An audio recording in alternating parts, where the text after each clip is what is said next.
Bem, irmãos, depois de uma interrupção de 2 semanas, estamos de volta com uma série de estudos na carta do apóstolo Paulo aos Gálatas, e nós vimos um estudo introdutório, depois vimos também 2 estudos no capítulo 1 e mais 2 estudos no capítulo 2. Hoje, dando seguimento, veremos o capítulo 3 de Gálatas, do versículo 1 até o versículo 18.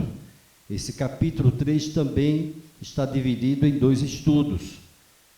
Então, nós vamos ler passo a passo, de acordo com os pontos do nosso estudo. O tema hoje é o dom da graça. Gálatas 3, de 1 a 18, o dom da graça. O primeiro ponto, nós veremos do versículo 1 ao 9, é um contraste que há, e Paulo procurou sempre enfatizá-lo, que é as obras da lei e a pregação da fé. E isso, desde o primeiro versículo, já fica muito clara essa intenção do apóstolo Paulo em chamar, frisar esse contraste que existe entre as obras da lei e a graça de Deus, a pregação da fé.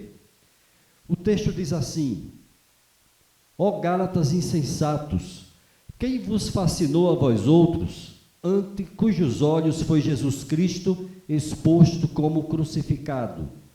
Quero apenas saber isto de vós: recebestes o Espírito pelas obras da lei ou pela pregação da fé? Sois assim insensatos, que tendo começado no Espírito, estejais agora vos aperfeiçoando na carne? Terá sido em vão que tantas coisas sofrestes, se na verdade foram em vão. Aquele, pois, que vos concede o Espírito e que opera milagres entre vós, porventura o faz pelas obras da lei ou pela pregação da fé? É o caso de Abraão, que creu em Deus e isso lhe foi imputado para a justiça. Sabei, pois, que os da fé é que são filhos de Abraão. Ora, tendo a Escritura previsto que Deus justificaria pela fé os gentios, pré-anunciou o Evangelho a Abraão: em ti serão abençoados todos os povos. De modo que os da fé são abençoados com o crente Abraão. Então, nesse primeiro parágrafo aí, nesse primeiro texto da nossa passagem de hoje, nós vemos as obras da lei em contraste com a pregação da fé. O apóstolo Paulo usa esse argumento para defender a justificação pela fé somente. Na igreja primitiva, nós vimos casos de pessoas que recebiam o Espírito Santo de maneira visível. Isso é bem claro em Atos capítulo 8, no capítulo 10. Esta experiência foi vivida também pelos crentes na Galácia.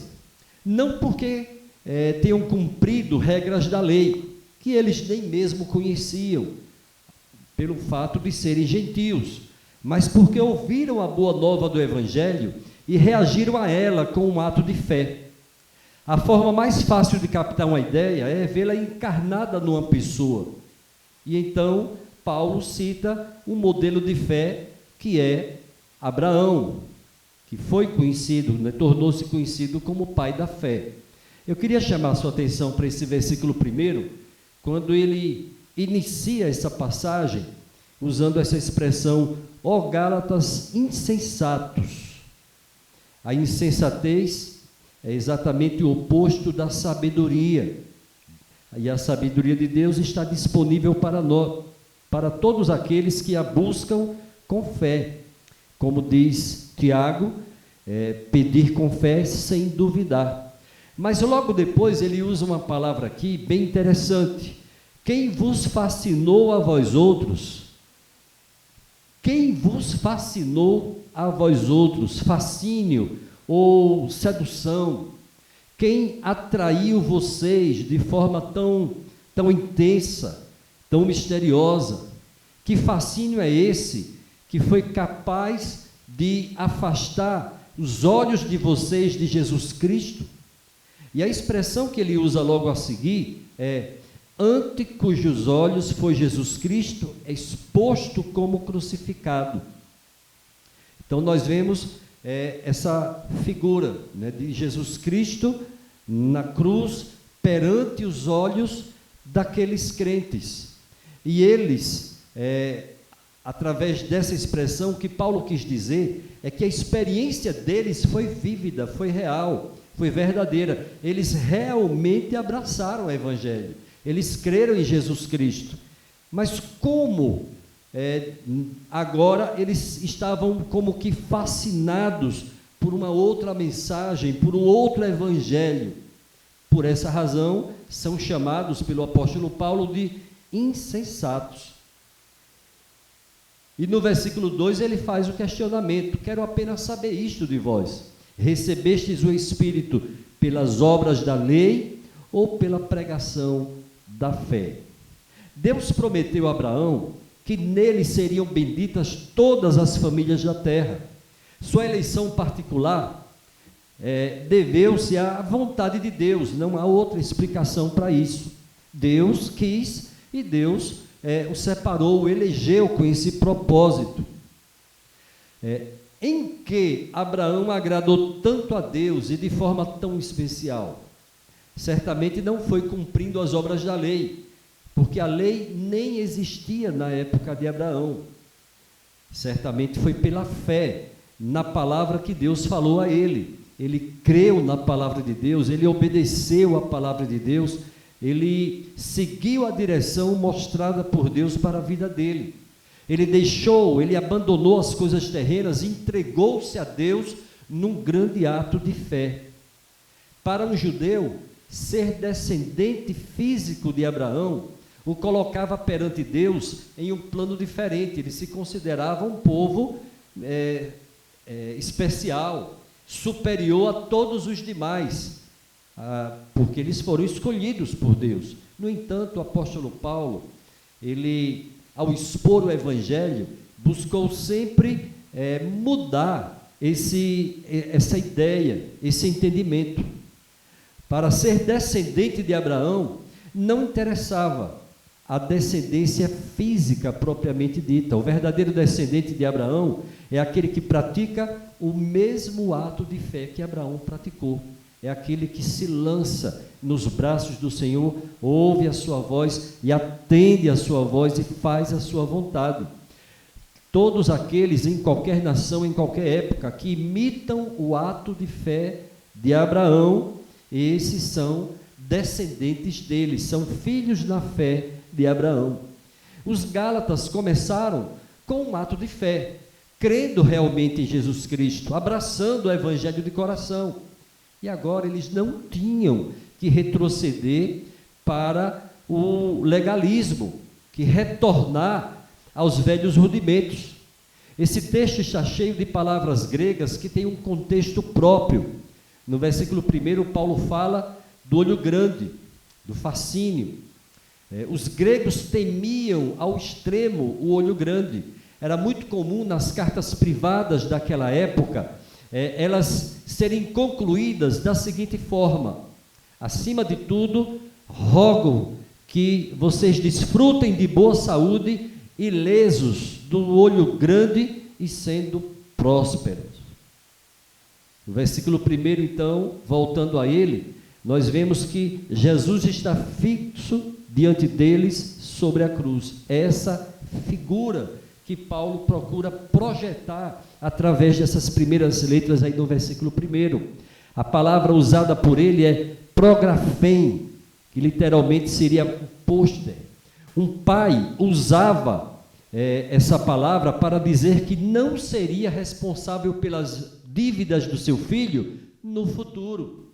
Na medida que ele crescesse, que ele fosse trabalhar, que ele se casasse, ele devia assumir as suas responsabilidades. Então o pai publicava isso, para que todos tivessem conhecimento de que a partir daquele momento ele não se responsabilizava mais pelas dívidas do filho.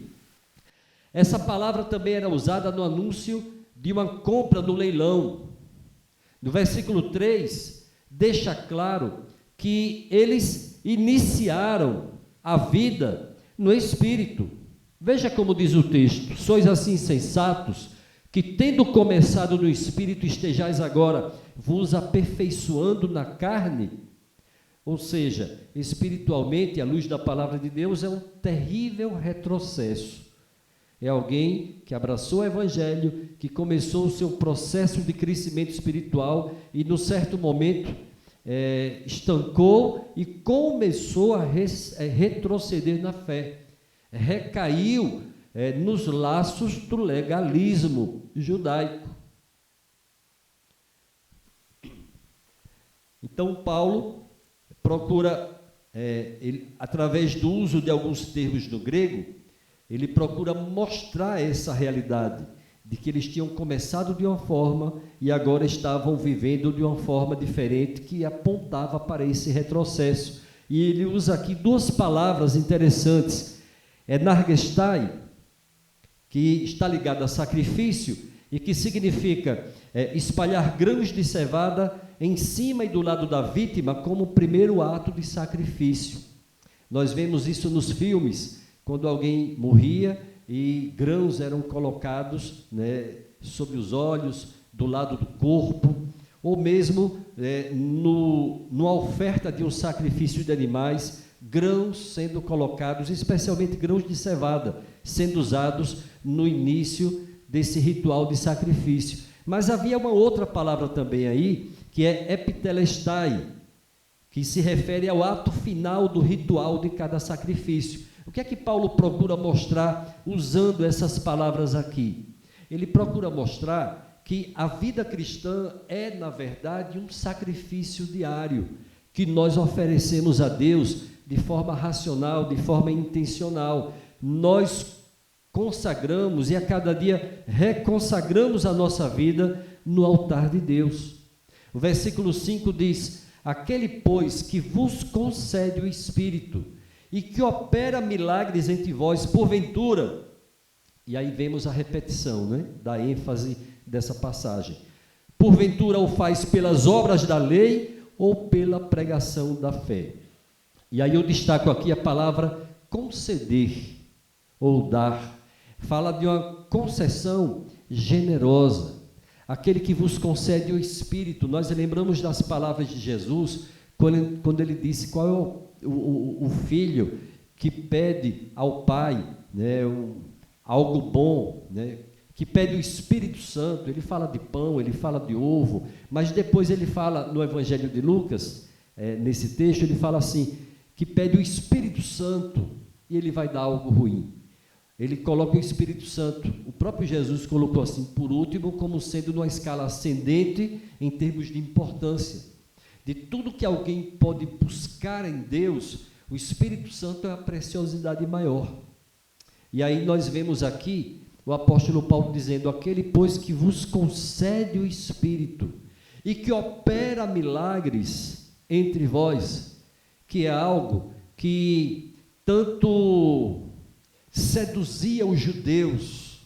Se os gregos eram muito mais atraídos pelo conhecimento intelectual, os judeus eram muito atraídos pelos milagres. Não é à toa que Paulo usa também essa palavra aqui. Aquele, pois, que vos concede o Espírito e que opera milagres entre vós. Porventura o faz pelas obras da lei ou pela pregação da fé. Então, essa palavra conceder, no grego, tem um significado muito interessante. Ela é koregia, a raiz no termo grego. E na Grécia Antiga, nós vemos três significados, três usos feitos dessa palavra. O primeiro, nos dramas gregos, era muito comum usarem coros. Os dramaturgos como Eurípides e Sófocles, eles apresentavam suas obras nos grandes festivais e, claro, tinham esses coros que eles usavam, e equipar um coro era muito custoso. Os cidadãos faziam doações para ajudar nessas apresentações, e a palavra aí usada para conceder significa fazer uma doação generosa, algo que é de grande valor, muito precioso. O segundo uso da palavra coregia é que em épocas de guerras, os cidadãos patriotas faziam doações ao Estado. Imagine um país em guerra, e cidadãos se mobilizarem para comprar armas, comprar munição e para fazer doações ao Estado para bancar essa guerra. É claro que as contribuições acontecem, mas não na forma de doações, e sim de impostos. E o imposto, o nome já está dizendo, ele é imposto, é uma imposição, ele é um tributo que é pago para poder financiar aquela guerra. Nesse caso aqui, não. Coregia significa que havia desprendimento, havia voluntariedade. É disso que a palavra fala. Um terceiro significado é que no grego dos papiros a palavra era muito comum nos contratos matrimoniais, para indicar o sustento que o marido, movido por amor, oferecia à sua esposa.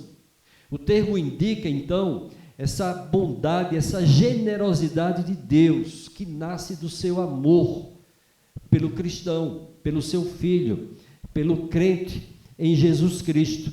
Então, é por isso que essa palavra é usada aí pelo apóstolo Paulo. Veja que no contexto grego, do mundo grego, onde estava a Galácia, não estava propriamente na Grécia, mas ela foi também alvo da colonização de Alexandre o Grande, então a cultura grega predominava ali. Usar essa palavra para pessoas que moravam ali era de grande significado, facilitava ao máximo o entendimento. Aquele, pois, que vos concede graciosamente, bondosamente, generosamente o Espírito e que opera generosamente milagres entre vós. Esse é o sentido, então, aí dessa passagem. Então, nesses versículos 1 a 9, logo depois ele vai usar aí o caso de Abraão, enfatizando no versículo 9, né, que de modo que os da fé são abençoados com o crente Abraão. O propósito dele é mostrar esse contraste entre a lei e a fé, as obras da lei, a pregação da fé. Por essa razão, no versículo 6 e no versículo 9, nós vemos essa expressão aí, os da fé, referindo-se àqueles que creem na palavra de Deus e que abraçaram o evangelho pela pregação da fé e não pelas obras da lei. Contemplaram e creram nos milagres que aconteceram entre eles pela pregação da fé e não pelas obras da lei. Receberam generosamente o Espírito Santo de Deus em seus corações pela pregação da fé, não pelas obras da lei. Essa primeira parte aí, será que ficou bem clara para a gente? Esse contraste que o apóstolo Paulo procurou mostrar. Alguém quer fazer algum comentário aí por enquanto? Tranquilo? Então vamos seguir aí mais na frente um pouco. A segunda parte da nossa passagem, dos versículos 10 a 14, Paulo enfatiza a maldição da lei. Não que a lei propriamente seja maldita, Deus deu a lei. E em outras passagens, o próprio Paulo argumenta que a lei é boa, que o mandamento é santo, é puro. Não se trata disso. Mas vamos ver aí o contexto no qual ele fala a respeito da maldição da lei. Versículos 10 a 14. Todos quantos, pois, são das obras da lei, estão debaixo de maldição, porque está escrito: maldito todo aquele que não permanece em todas as coisas escritas no livro da lei para praticá-las. E é evidente que pela lei ninguém é justificado diante de Deus, porque o justo viverá pela fé. Ora, a lei não procede de fé, mas aquele que observar os seus preceitos, por eles viverá. Cristo nos resgatou da maldição da lei, fazendo-se ele próprio maldição em nosso lugar, porque está escrito: maldito todo aquele que for pendurado em madeiro. para que a bênção de Abraão chegasse aos gentios em Jesus Cristo, a fim de que recebêssemos pela fé o Espírito prometido. Novamente, Paulo confronta os seus oponentes. O argumento dele basicamente é: suponhamos que vocês tentem ganhar o favor de Deus ou a sua aprovação mediante a aceitação da lei e sua obediência, e que assim vocês tentem entrar em uma boa relação com Deus. Qual seria a consequência lógica e irreversível? Primeiro, quem age assim ficará em pé ou cairá por sua própria decisão. Se escolher a lei, terá que viver pela lei. O versículo 12 diz, citando também a antiga aliança, o Antigo Testamento: aquele que observar os seus preceitos, por eles viverá. Mas, em segundo lugar, nós vemos que isso é absolutamente impossível. Ninguém jamais obteve nem obterá a contínua obediência aos preceitos da lei. E aí vemos, em terceiro lugar, que, sendo assim, a pessoa está sob maldição, porque a Bíblia diz que o homem que não observa toda a lei é maldito. Por este caminho, a maldição é o fim inevitável e lógico de tentar justificar-se perante Deus, fazendo da lei o princípio da vida. Então, aí nós já vemos mais claramente que a maldição da lei está na impossibilidade de alguém ser justificado diante de Deus e poder entrar num correto relacionamento com Deus através da guarda da lei. Ninguém nunca conseguiu, ninguém jamais conseguirá, exceto o homem perfeito, aquele que não foi gerado da semente do pecado, Jesus Cristo, o Santo de Deus. A Bíblia diz que o justo viverá por sua fé. Vemos aqui no versículo 11 de Gálatas 3, mas vemos esse mesmo texto, essa mesma expressão, também no livro de Abacuque, no Antigo Testamento, assim como na carta de Paulo aos Romanos e também na carta aos Hebreus. A mesma palavra, o justo viverá por sua fé. O único caminho para uma correta relação com Deus, o único caminho pelo qual alguém pode conseguir a paz é o da fé, da aceitação, da entrega ao Senhor. O princípio da lei e o princípio da fé são opostos entre si.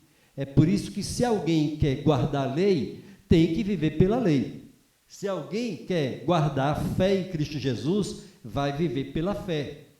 E por essa razão, nós temos chamado a atenção para grupos judaizantes modernos, dentre eles o adventismo, eu citei recentemente também os judeus messiânicos, que tentam unir a guarda da lei e mais a vida pela fé.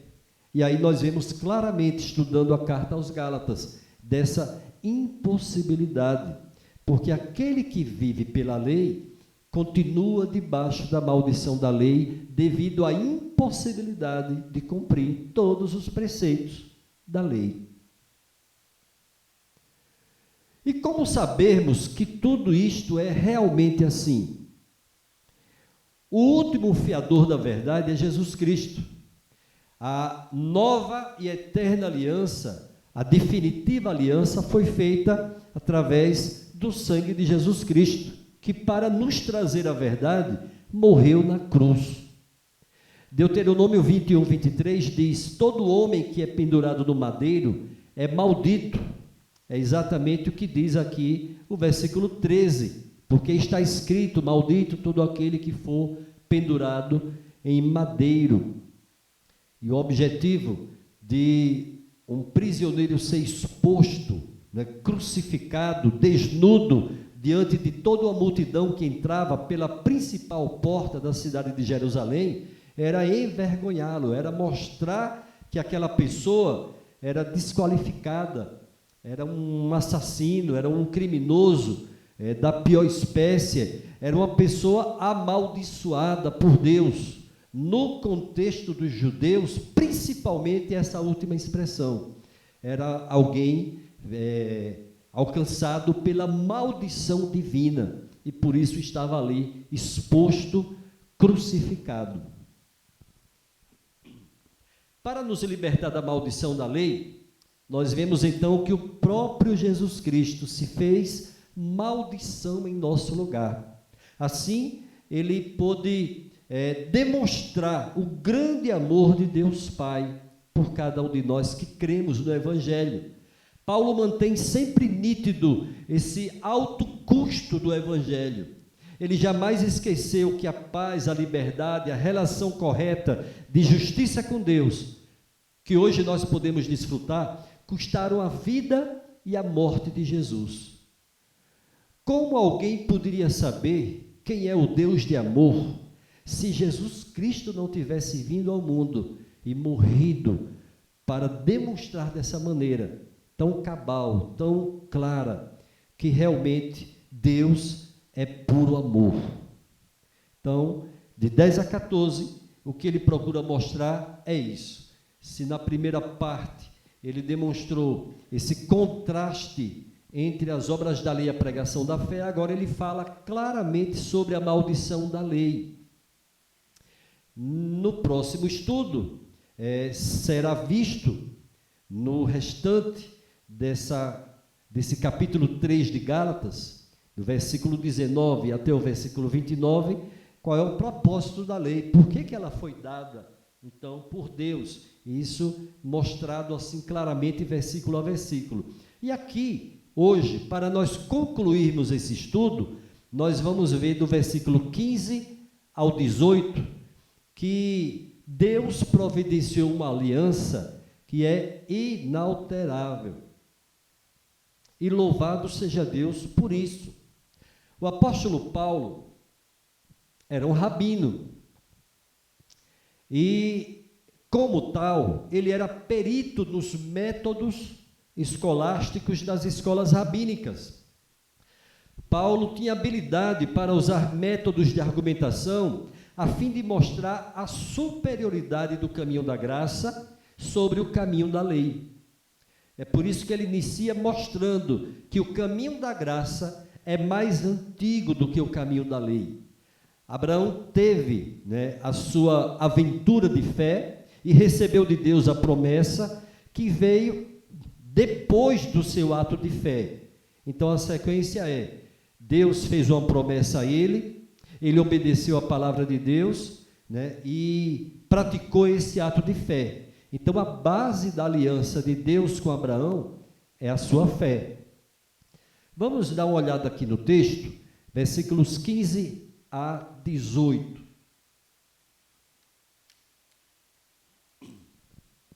Diz assim a palavra: Irmãos, falo como homem.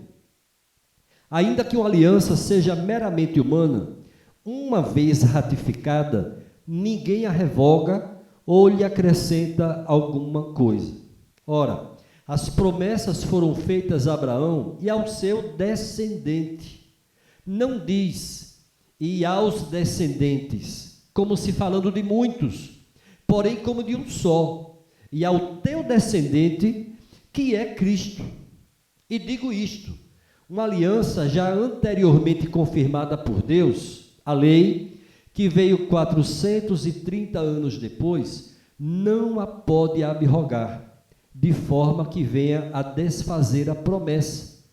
Porque se a herança provém de lei, já não decorre de promessa, mas foi feita pela promessa que Deus a concedeu gratuitamente a Abraão. A lei veio na época de Moisés, 430 anos depois.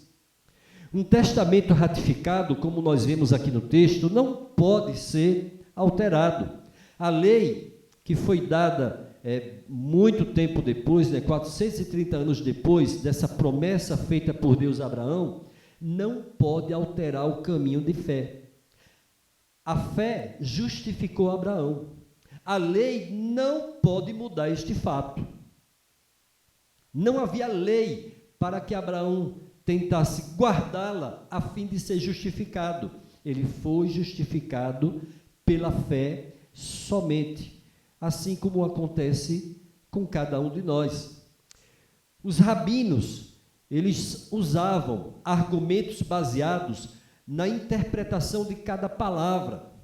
Eles eram cuidadosos e detalhistas e tinham essa habilidade. Eles erigiam, elaboravam a sua teologia sobre uma única palavra. Paulo fez isso ao tomar uma palavra da história de Abraão para basear o seu argumento. Ele retrocede à promessa de Gênesis 17, versículos 7 e 8. Ele usa a palavra semente. O argumento dele é que a palavra semente se usa no singular e não no plural, e que a promessa de Deus não se referia a muitos, mas a um indivíduo em particular. E a única pessoa em quem a aliança encontra sua consumação é em Jesus. Por isso que no versículo 16, ele diz assim: e ao teu descendente, que é Cristo.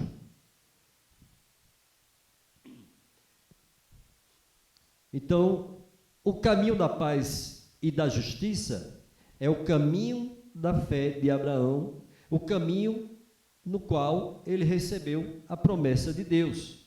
E isto mesmo deve ser repetido por todos aqueles que esperam em Deus a salvação, olhando para Jesus Cristo com uma fé perfeita. Uma fé perfeita não porque sejamos perfeitos, mas porque aquele que nos dá a fé, ele sim, o autor da nossa fé, o autor e consumador da fé, ele é perfeito. Enquanto o apóstolo Paulo, ele sempre procura voltar ao mesmo ponto. O problema do homem é chegar a uma relação justa com Deus, é buscar ser aceito, buscar ser acolhido, buscar ser salvo. Esse é o grande alvo. Esse é o grande desejo do ser humano. Enquanto dominados pelo medo de um Deus cruel, não há paz na vida.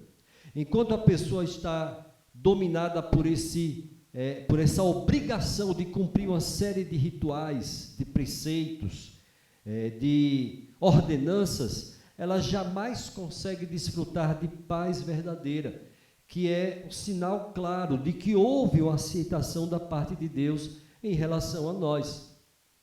Como alcançar esta correta relação? Seria pela obediência à lei? Seria pela prática das obras? Por este caminho, o ser humano sempre estará em falta.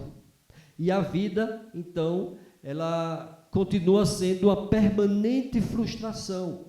Porque quando a pessoa pensa que está conseguindo o seu objetivo, ela volta a estacar zero. Ela descobre que não há paz verdadeira reinando em seu coração. Mas se nós deixamos essa luta em glória e nos rendemos a Deus, a sua graça nos acolhe e aí nós experimentamos a paz verdadeira com o Deus que já não é nosso juiz, mas sim o nosso Pai amado. O argumento de Paulo é que isso aconteceu com Abraão, então esta é a base da aliança abraâmica. Esta é a base da aliança de Deus em Cristo Jesus. Ela não anula a aliança de Deus com Abraão. A base e o fundamento é exatamente o mesmo, até porque o que Deus falou com Abraão é a respeito desse descendente. E o único descendente que se encaixa nessa descrição é Jesus Cristo, por quem nós temos livre acesso a Deus, o príncipe da paz, que nos proporciona então essa paz com Deus, fruto de uma relação correta, justa com Deus, pelos méritos de Jesus Cristo. E aí nós vemos nesse texto, Gálatas 3, de 1 a 18, primeiro Paulo mostrando com clareza esse contraste entre as obras da lei e a pregação da fé, entre aqueles que são das obras, aqueles que são da fé. Depois nós vemos a maldição da lei, que é fruto dessa impossibilidade de agradar a Deus, de ser aceito por Deus, de ser justificado por Deus através das obras da lei. E, finalmente, essa aliança que é inalterável. Deus não anulou a aliança de Abraão. Nós, ainda que não sejamos judeus do ponto de vista físico, biológico, né? Nós, talvez até alguém seja, né? E a gente não saiba, mas a verdade é que ninguém é salvo em Jesus Cristo simplesmente por ser descendente físico de um judeu. Nós somos descendência de Abraão pela fé. Louvado seja Deus por isso. Alguma pergunta, algum comentário? Ficou claro? Ou vamos esclarecer alguma coisa? O mestre Arnaldo está aí à disposição. Tudo tranquilo? Então vamos orar e vamos agradecer a Deus por esse tempo de estudo da sua palavra. Pai Santo, Deus de amor, mais uma vez te agradecemos, Senhor, por mais esse dia de vida, por tudo aquilo que nós fizemos nesse dia, e aquilo, ó Pai, que não te agradou, que o Senhor tenha misericórdia de nós, perdoa, ó Deus, os nossos pecados.